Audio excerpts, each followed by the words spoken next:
This is Scott Becker with the Becker Business Minute, the Becker Private Equity Podcast. Thank you for joining us today, and thank you to Holly Buckley who's joining us today. Holly lives at the intersection of private equity and healthcare. She heads up the healthcare department at McGuireWoods. She's going to talk to us today about two issues, really trends in what you're seeing in deal making in private equity, the volume of deals, pricing, what's going on, and also talent management in sort of a changing, sort of challenging, fascinating business time. Holly, thoughts on what you're seeing in sort of deal trends? What's the pace of deal activity? What are you seeing out there? Yeah. Hi, Scott. And as always, thanks for having me on. I think a few things are pretty apparent this year. One, I think the credit markets and the general state of the economy have really slowed some of the big deals, what we kind of refer to as the platform deals. And so we're just not seeing as many of those. And we're seeing a lot more not to say that 2022 showed recklessness, but a lot more kind of very deliberate care over whether or not a deal makes sense and whether or not the finances make sense, because it's a much tighter game in terms of how the economy is going to be operating in the next year or two. And so definite slowdown on the platform deal side. But there's still a huge amount of capital to be deployed, and we're seeing still very vigorous and energetic activity on the add-on side. So existing platforms continuing to add to their kind of existing investment. And we've been really, really busy with those and seeing a lot of activity. Those deals are still super competitive.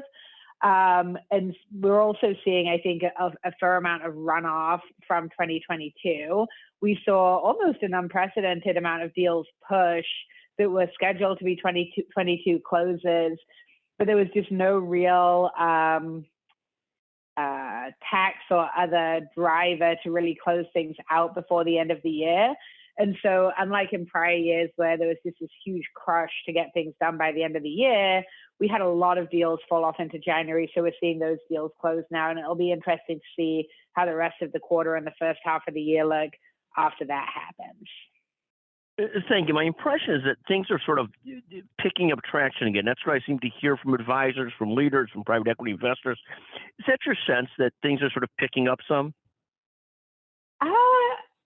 We may get hit with that a little bit later in the cycle, because a lot of the initial kind of processes and business discussions are going to be happening before they're ready to really turn on legal. So from our side, I'd say we're seeing some folks prepare for processes, but we're not seeing kind of as much of the platform activity hitting on the legal side yet, though it may be happening in the kind of pre-legal areas. Thank you very much. And then talent management through ups and downs. How do you sort of think about talent management as, things get busy, they get slow, they get busy? How do you keep your best people, your people sort of thriving and challenged when they're both underwhelmed and overwhelmed? How do you sort of think about talent management through different periods of time?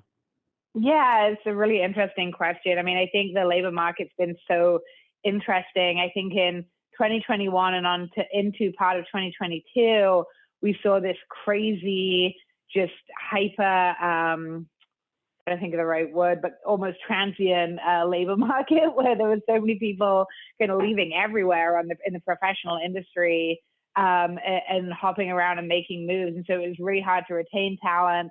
And there was a lot of kind of revolving door syndrome. And I think now things have settled down a lot. There's a lot less of that. So we're able to much more easily recruit, and then we're not seeing the same amount of attrition. So I think the stability really helps from a talent management perspective. But in terms of keeping people engaged as kind of the ebbs and flows of work go, I mean, I think part of it is just refocusing based on what's in front of you.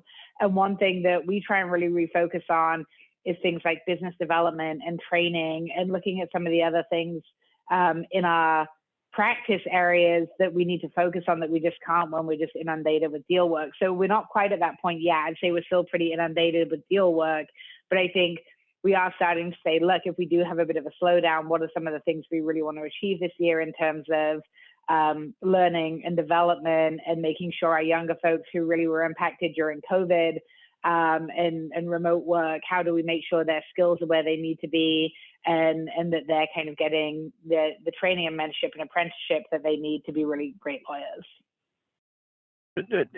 Thank you. And when you look at the rest of 2023, as a leader, any advice to other leaders, and sort of how do you look at sort of leadership, and what advice would you give to leaders? This is something I've been thinking about a lot recently, and I think it is the need for quiet time and the opportunity to step back and focus on strategy as opposed to, again, dealing with what's just in front of you. And I think I had an interesting conversation with someone a couple of weeks ago who made the observation that the more senior you get, the more of that quiet time you need. There's very much a limit on how effective you can be when you're just fully blocking and tackling and dealing with the problem right in front of you and not looking at what do I actually want to achieve from a big picture perspective. And so I'd say it's really carving out that time to figure out what your goals are and how you're going to get there on a routine basis. But that's really an insightful thought, because really early on in careers, people are more and more focused on task orientation, getting this done, getting that done, getting this done. Then they grow a little bit further, and it becomes task plus deeper thinking plus deeper analytics and so forth. Then you grow a little bit further on, and they're still task oriented, still getting things done, but there's really thinking about the direction of the ship and what you have to be doing, what the group has to be good at, and what you have to be good at.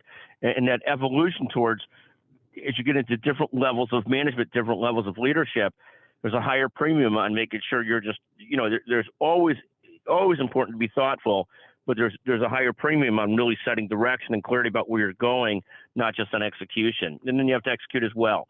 No, fascinating. Holly, as always, I want to thank you for joining us on the Becker Private Equity Podcast, the Becker Business Minute Podcast. Thrilled today to be joined by Holly Buckley, leader of the healthcare department at McGuireWoods, and brilliant sort of lawyer and business person at the intersection of healthcare and private equity. We've talked about sort of the private equity update, what's going on with that, talent management, leadership, and a lot more. Holly, thank you for sharing your thoughts with us today. Thank you so much.